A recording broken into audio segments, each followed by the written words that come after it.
Hey everyone, God bless you. Thanks so much for tuning in. I have prepared a reflection for you entitled The Science of Spiritual Medicine. The last few reflections have been dedicated to the central focus of discipleship in the life of Christian people and the goal of being like Christ and being his faithful students so that what he said would come to pass for us, that we as pupils, when fully trained, would become just like the master, that we would become like him. This reflection is designed to support that quest and to give it a perspective of pursuing health. Hence the title, The Science of Spiritual Medicine. That is actual language directly from the church, from the Quinisex Council and the 102nd Canon. 102 canons were given to the church at the Quinisex Council, and this is the 102nd. It's a perspective on the spiritual life that is extremely important, and that is the quest for spiritual health and repentance, and the process of repentance as a medicinal process, a process of treating the soul in the hospital of the church with the great medicines of the mysteries and under the care of a spiritual father who is the physician of the soul. This is the language of Canon 102. Those who have received from God the power to loose and to bind must consider the particular nature of the sin and the readiness of the sinner for amendment. So here, those bishops and priests are called not just people who can bind and loose, of course, that's Jesus's language, but they're considered to be physicians, spiritual physicians, who must consider the particular nature of the sin and the readiness of the sinner for amendment.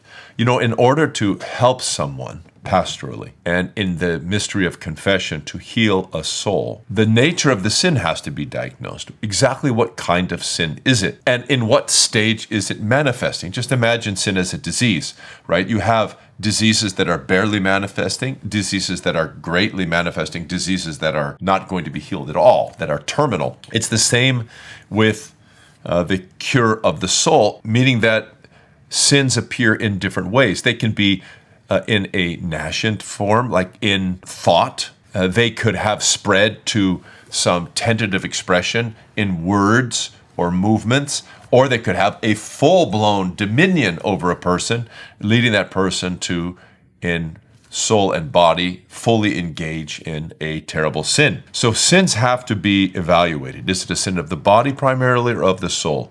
Is it in its early stages, mid stages, or is it really like it needs a major surgery because it's terminal if we don't do something about it? We measure the degrees of the disease. The priest is also asked to study the readiness of the confessee for amendment, right? We have to study the particular nature of the sin and the readiness of the sinner for amendment. This means that we have to find out, is the person motivated? Are they contrite? Are they able in this condition to take definitive action against this? Is their heart compunctionate? The more compunctionate someone is, the more repentant someone is, the more that they're gripped by the seriousness of what their disease is, the easier the treatment is, and the shorter the distance to health and to healing. Of course, if someone is confessing a serious sin, but they have no tears, they're not compunctionate, they haven't felt the weight, the grievous nature of what they're doing in the eyes of God and to other people, well, you have a much harder task of healing on your hands. Confession is then considered two things by this Canon 102, which is so determinative for our understanding of the healing of the soul. And that is, it's a medicinal examination of soul and a diagnosis.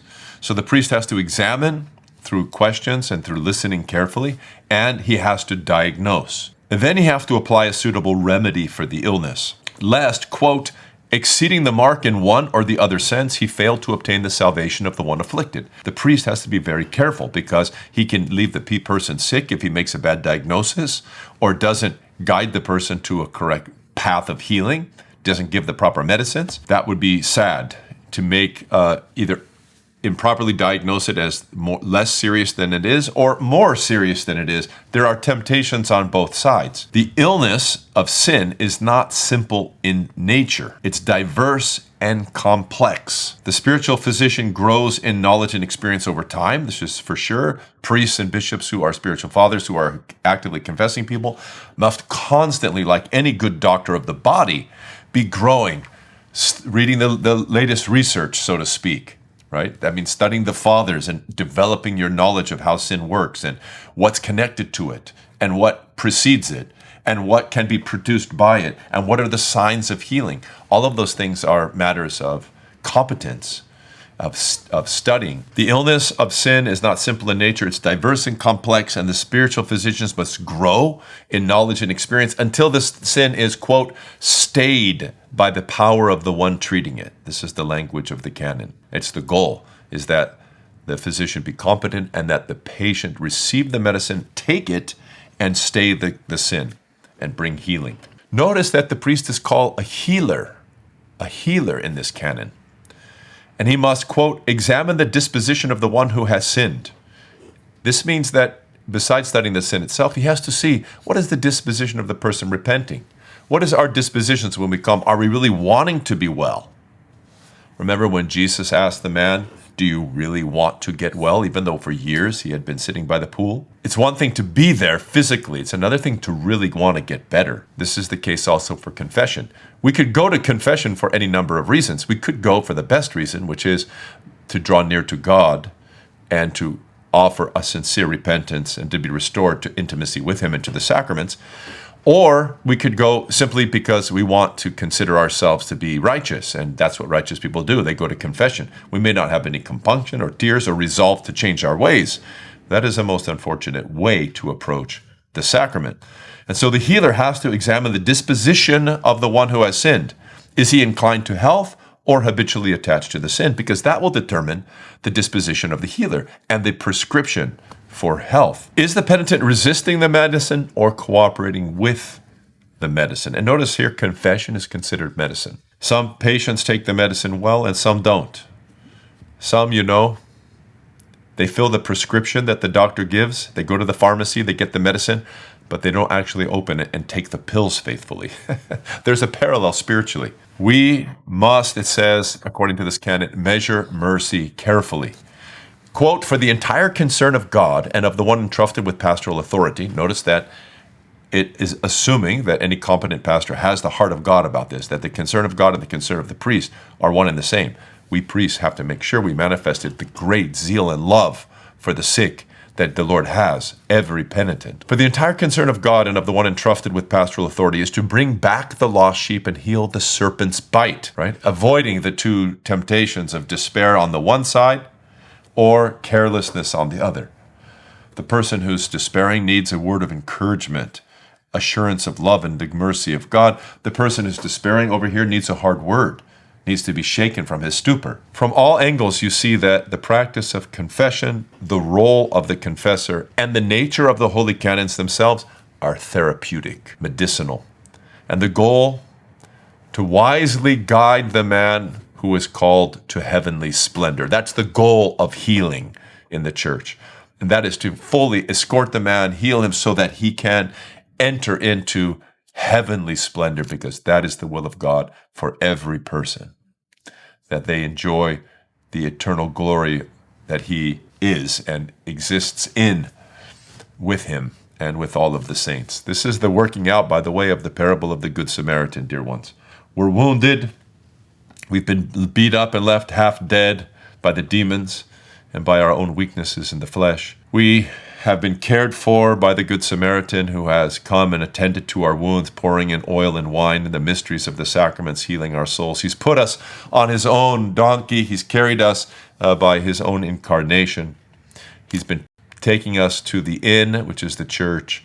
We've been entrusted to the care of the innkeepers, who are the bishops and priests of the church, commissioned by Christ to heal the sick. And he will come again to square away with the innkeepers and to see the health of the man who was sick. This is the The glory of spiritual medicine in the church, which is the hospital of souls. If you want to read more about it, I want to recommend this wonderful book by Metropolitan Hierotheos Vlachos, The Science of Spiritual Medicine.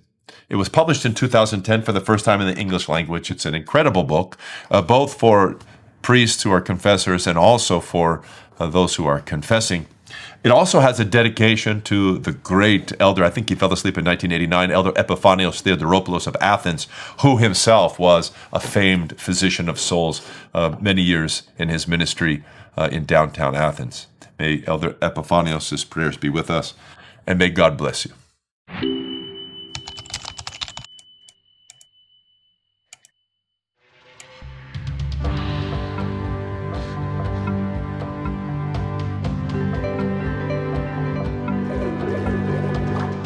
A blessed Lord's Day to all of you, brothers and sisters.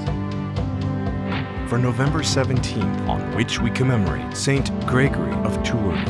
As we begin this new course in the St. John Chrysostom Catechetical School. Now available on both Apple and Google Play stores.